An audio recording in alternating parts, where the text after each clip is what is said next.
Have you ever reached a moment in life where everything seemed to fall apart at once? Where the pain became so heavy that even getting out of bed felt impossible? Where you prayed, cried, and begged God for answers, but all you heard was silence? This is the story of a woman who lost almost everything she held close to her heart: her peace, her future, the man she loved, and nearly her faith.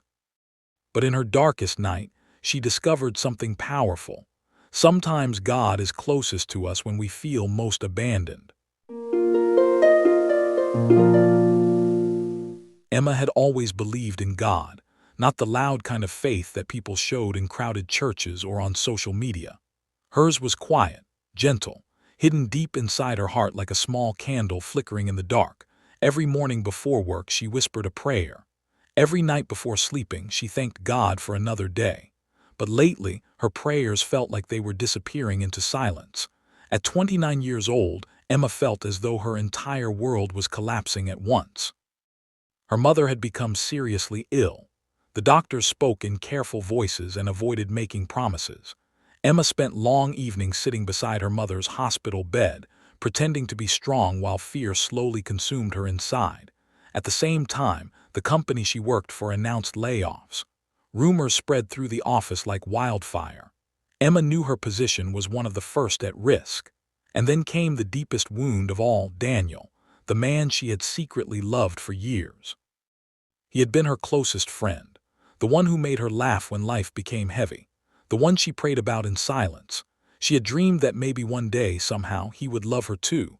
But one rainy afternoon, Daniel smiled warmly and told her he was engaged to her best friend. Emma smiled back while her heart shattered into pieces. That night she locked herself in her apartment and cried harder than she ever had before. "God, why?" she whispered through trembling breaths. "I tried to be kind. I tried to trust you. Why does everything hurt at once?" The room stayed silent. Days passed, then weeks. Her mother grew weaker. Her job situation became worse. Daniel stopped calling as often, busy planning his wedding. Emma began to feel forgotten. One evening, exhausted from crying, she opened the old Bible her grandmother had once given her. The pages were worn and smelled faintly of time and dust. She did not even know what she was searching for. Her eyes suddenly fell on a verse: "Fear not, for I have redeemed, have called you by your name, you are mine." Isaiah 43:1. Emma froze. She read it again. "You are mine." For the first time in months, something stirred inside her heart, not a miracle, not an answer to all her pain, but strength, a quiet warmth, as if God himself was whispering, "I see you," rolled down her cheeks again, but these tears felt different. That night, Emma kept reading. "The Lord is close to the brokenhearted and saves those who are crushed in spirit." Psalm 34:18. Brokenhearted, that was exactly what she was. And yet God was near, not far away, not ignoring her. Near, she placed her hand over her mouth and cried softly. Maybe God had been listening all along. In the following days, Emma began writing Bible verses on small pieces of paper and carrying them with her. When fear attacked her mind, she read, "When you pass through the waters, I will be with you." Isaiah 43:2. When anxiety kept her awake at night, cast all your anxiety on him because he cares for you. 1 Peter 5:7. When she felt abandoned, "Never will I leave you, never will I forsake you." Hebrews 13:5. And slowly something changed. Her problems did not disappear overnight. Her mother was still sick. Her job was still uncertain. Daniel still married someone else. But Emma herself was changing. One afternoon, while sitting beside her mother in the hospital, she asked quietly, "Mom, do you think God removes people from our lives for a reason?" Her mother smiled weakly. "Sometimes God sees storms we cannot see," she whispered. "Sometimes he saves us from pain we would have carried for years." Emma thought about Daniel. She had loved him deeply. But if he truly belonged in her life, would she have needed to beg silently for his love all those years? Perhaps God was protecting her from a future where she would always feel second place. Perhaps losing him was not punishment. Perhaps it was protection. That thought stayed with her. One night, Emma read another verse.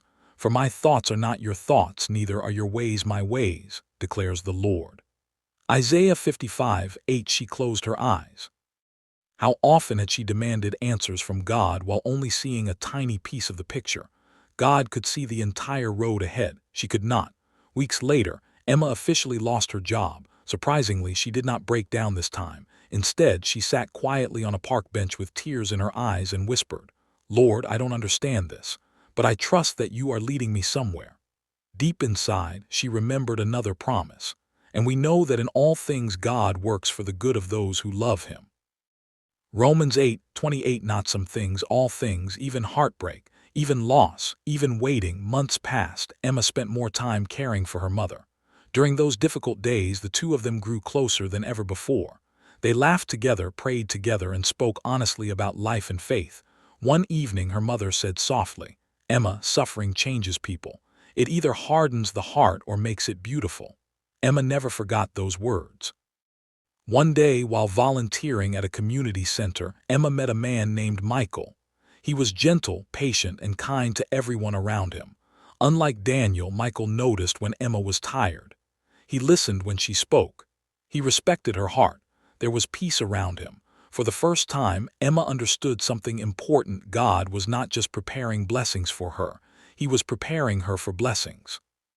All those painful seasons had deepened her compassion, strengthened her faith, and taught her to lean on God instead of people. She remembered another verse she once underlined: "Weeping may stay for the night, but rejoicing comes in the morning." Psalm 30:5. And finally, after so much darkness, morning slowly began to come. Her mother's health stabilized. Emma found a new job helping people through difficult times, and little by little her heart healed. One evening, Emma stood outside beneath a sky full of stars. She thought about every prayer she once believed God had ignored. But now she understood. God had heard every single tear, every sleepless night, every trembling prayer, every silent heartbreak. Not once had he abandoned her. Sometimes God says wait. Sometimes he says no. Sometimes he removes people because he sees what we cannot. And sometimes the greatest act of love is not giving us what we begged for, but protecting us from what would have broken us. Emma smiled softly and whispered into the night, "Thank you, Lord, for staying with me even when I thought you were silent."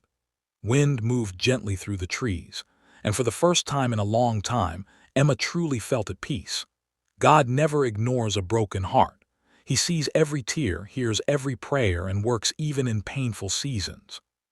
Sometimes what feels like rejection is actually protection. His plans are higher than ours, and even in suffering, he is shaping us into something stronger, wiser, and more beautiful.